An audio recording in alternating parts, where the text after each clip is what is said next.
really fundamental to your pelvic floor health is relaxation of your pelvic floor. If you look at any muscle, muscles have to be able to contract and relax. But when they're not contracted or relaxed, they're in a state that allows them to contract if the contraction is needed and allows them to stretch if that's needed. And this intermediate state, shall we call it, is known as the length-tension relationship.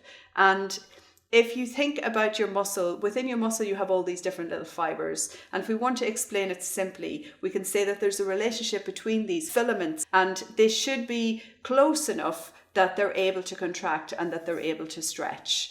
If a muscle is lax and weak, then it's likely that it can't really, these two filaments in your muscles can't really connect and help each other along. Or if the muscle is overly contracted, then there's too much grip between these two filaments and you need to find a way to loosen that grip. So there are different tools. For example, there are wands. There's different massage devices that you can use to actually help to release different parts of your pelvic floor. Or you can go to see a pelvic health physiotherapist and they will help you to release your pelvic floor.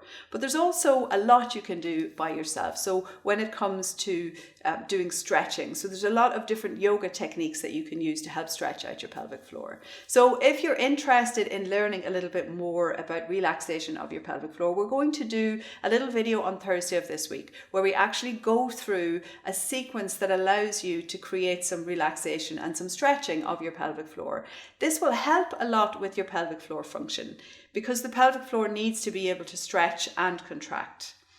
When you suffer from pelvic floor dysfunction, very often you'll have parts of your pelvic floor that are overly contracted and parts that are not even responding, so they're maybe a little bit too stretched out. So finding balance really is key.